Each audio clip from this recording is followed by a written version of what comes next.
DRV news में आप सभी का स्वागत है। मैं हूं सैयद सलमान और आज हम बात करेंगे उत्तर प्रदेश की राजनीति की। उत्तर प्रदेश में दोबारा लौटे योगी आदित्यनाथ की कैबिनेट की किस तरह से उन्होंने एक सोशल इंजीनियरिंग करने की कोशिश की है, उस विषय पर भी हम जाएंगे। इस बार योगी आदित्यनाथ ने अपने साथ 2 उप मुख्यमंत्री रखने के चलन को कायम रखा है। ब्रजेश पाठक के रूप में एक ब्राह्मण चेहरे को उन्होंने सामने लाने का काम किया है। ये ब्रजेश पाठक 2016 में जब भारतीय जनता पार्टी में शामिल हुए थे, उससे पहले ये मायावती के बड़े करीबी माने जाते थे। दिनेश शर्मा का इस बार पत्ता कट गया और योगी आदित्यनाथ ने पूरे तामझाम के साथ अपने मंत्रिमंडल का जब विस्तार किया तो ब्रजेश पाठक को अपने साथ शामिल किया। केशव प्रसाद मौर्य चुनाव हार चुके थे, लेकिन उसके बावजूद उन्हें उप मुख्यमंत्री बनाया गया। ये इस इतिहास को लगभग 37 वर्षों के बाद योगी आदित्यनाथ ने दोहराया है। नारायण दत्त तिवारी ने लगभग 1985 में ये करिश्मा किया था, जो लगातार दूसरी बार मुख्यमंत्री बने थे। उस मिथ को कोई तोड़ नहीं सका था। योगी आदित्यनाथ ने वो कार्य कर दिया।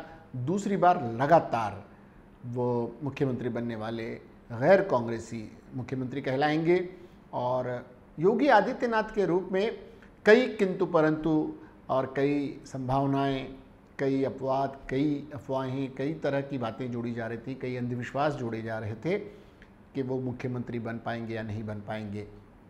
अखिलेश यादव ने भी काफ़ी मेहनत की थी।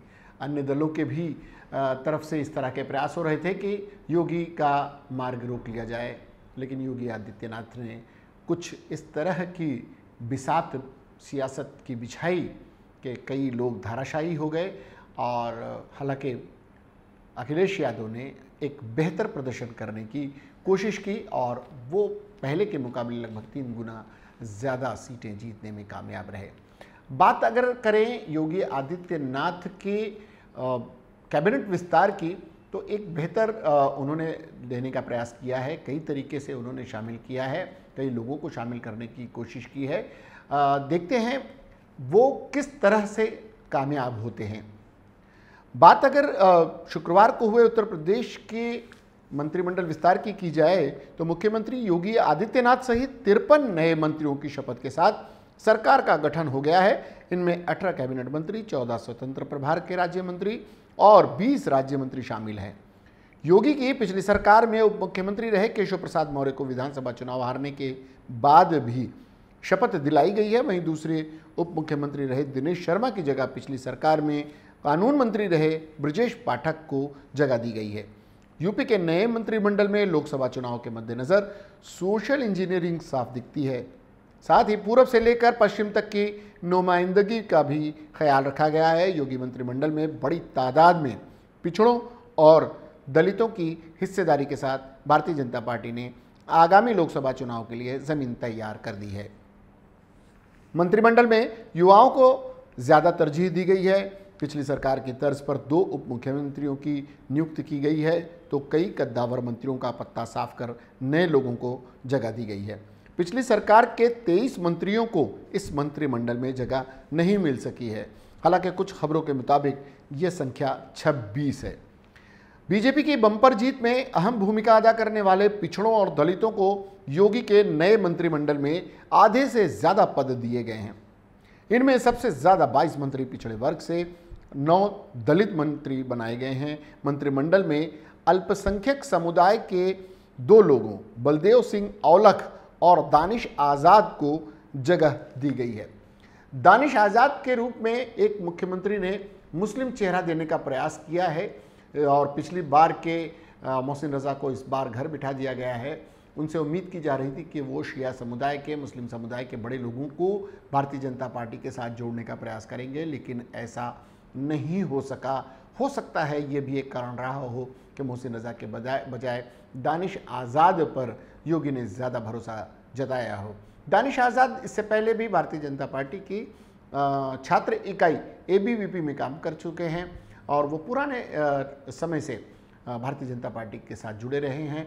वो प्रदेश के अल्पसंख्यक मोर्चा के महामंत्री भी हैं और नए चेहरे को लाकर खासकर अंसारी बिरादरी से एक चेहरा लाने का योगी ने काम किया है, जिससे उन्होंने अपर कास्ट मुस्लिम, जो मुस्लिम समाज में हालांकि कास्टिज़म नहीं है, लेकिन देखा जाता है कि वहाँ भी मौजूद है, होना नहीं चाहिए पर है। योगी आदित्यनाथ ने उस मर्म को समझा है। शिया समुदाय के बहुत बड़े संख्या में उनके साथ हुआ करते थे लोग, लेकिन इस बार वो वोट उनका खसकता नजर आया, इसलिए उन्होंने पसमानदा तबके को अपनी तरफ आकर्षित करने के लिए शायद दानिश आज़ाद पर दांव लगाया है।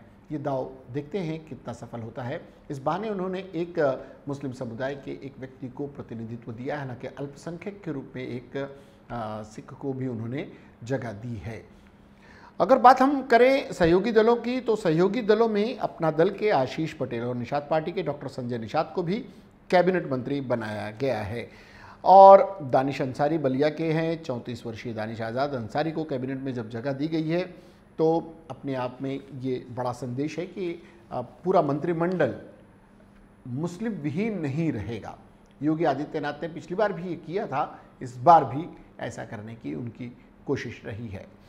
और 5 महिला विधायकों को भी इसमें जगह दी गई है। बेबी रानी मौर्य को कैबिनेट मंत्री का दर्जा मिला है। वहीं 5 बार की विधायक गुलाब देवी, प्रतिभा शुक्ला, रजनी तिवारी और विजय लक्ष्मी गौतम को राज्य मंत्री बनाया गया है।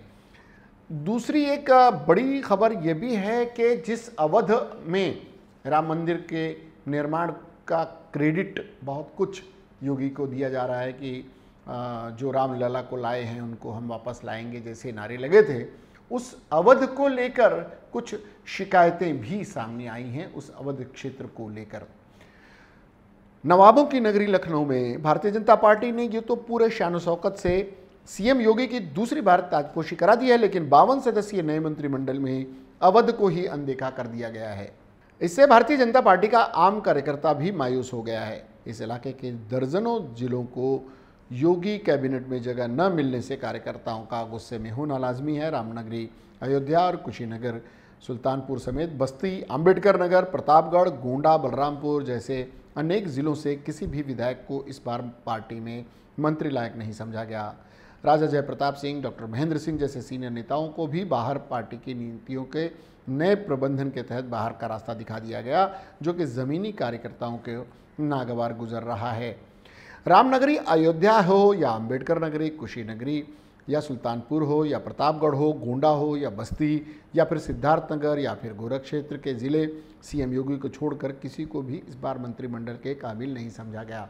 माना यह जा रहा है कि इस पूरे परिमंडल में योगी केवल अपनी छाप छोड़ना चाहते हैं। देखिए, मंत्रिमंडल के विस्तार में ये मुख्यमंत्री का अपना विशेषाधिकार है कि वो किसे रखें किसे न रखें, लेकिन किसी एक क्षेत्र की अगर अनदेखी होती है तो लोगों में शिकायतों का पनपना भी ज़रूरी हो जाता है और लोग शिकायतें करते हैं। बात अगर भारतीय जनता पार्टी की है तो कई राज्य मंत्रियों को और कई कैबिनेट मंत्रियों को भी घर बैठा दिया गया है और एमएलसी दिनेश सिंह को नए समीकरण को ध्यान में रखते हुए योगी की टीम में लिया गया है। लेकिन अवध के इतने सारे ज़िलों के कार्यकर्ताओं की नाराज़गी भारतीय जनता पार्टी को भारी पड़ सकती है, क्योंकि ये मायूसी बेमतलब नहीं है। अब जिस तरह की परिस्थितियां बनी उसमें योगी को जो ठीक लगा उन्होंने किया है। पहले के मुकाबले दूसरे इस कैबिनेट में उन्होंने समीकरण, जातिगत समीकरण को साधने का भरपूर प्रयास किया है, जिसे सोशल इंजीनियरिंग का नाम दिया गया था। बहुत पहले मायावती ने जब एक ब्राह्मण चेहरे और मुस्लिम और कई पिछड़ों को साथ लेकर जो एक समीकरण बनाया था उसे सोशल इंजीनियरिंग कही गई थी। उस सोशल इंजीनियरिंग को इस बार सीएम योगी ने बहुत तरजीह दी है और कई लोगों को समाहित किया, लेकिन कुछ क्षेत्र नाराज़ हैं। इसे किस तरह से मनाते हैं आने वाले दिनों में पता चलेगा। देखिए, कई कार्य ऐसे हैं जिसमें योगी की काट नहीं थी, कई ऐसे कार्य हैं कि योगी ने धार्मिक ध्रुवीकरण करने का भी प्रयास किया। हर तरह से आरोप प्रत्यारोप सभी को झेलते हुए अगर योगी आदित्यनाथ दोबारा सत्ता में बैठे हैं तो ये लोकतंत्र है। लोकतंत्र में जो जीता वही सिकंदर कहलाता है और सिकंदर इस वक्त योगी आदित्यनाथ हैं और आने वाले 5 साल के लिए प्रदेश का भविष्य उनके हाथों में जनता ने सौंप दिया है। देखते हैं आने वाले दिनों में उनकी तरफ से किस तरह के काम होते हैं, वो किस नीति पर चलते हैं, सबको समाहित करने वाली नीति उनके मंत्रिमंडल को देखकर तो लगती है, लेकिन अभी कई चुनौतियां उनके सामने हैं। उन चुनौतियों का सामना वो किस तरह करते हैं, ये भी समय समय पर हम आपको बताते रहेंगे। योगी आदित्यनाथ, उनकी टीम और तमाम लोगों को इस नए मंत्रिमंडल के लिए मुबारकबाद पेश करते हैं, लेकिन साथ ही साथ उम्मीद करते हैं कि उत्तर प्रदेश के विकास में ये पूरी टीम मिलकर काम करेगी और कहीं का ईंट कहीं का रोड़ा, भानुमति ने कुंभा जोड़ा जैसी परिस्थितियां न बनने पाए। फिलहाल आपको योगी आदित्यनाथ की इस कैबिनेट से, इस सरकार से क्या उम्मीदें हैं, या आप कुछ संदेश देना चाहते हैं, कुछ हमसे, हमारे माध्यम से कुछ कहना चाहते हों, तो ज़रूर हम आपको एक प्लेटफॉर्म उपलब्ध करा रहे हैं। DRV न्यूज़ का ये ओपन प्लेटफॉर्म आपके लिए आपका बाहें पसारे स्वागत करता है। आप आएँ और अपनी बातें रखें। फिलहाल वक्त तो चला आप सभी से विदा लेने का। सलमान को, DRV न्यूज़ की पूरी टीम को दीजिए इजाज़त, लेकिन इसके बाद भी खबरों और कार्यक्रमों का सिलसिला जारी रहेगा। देखते रहिए DRV न्यूज़। जय हिंद।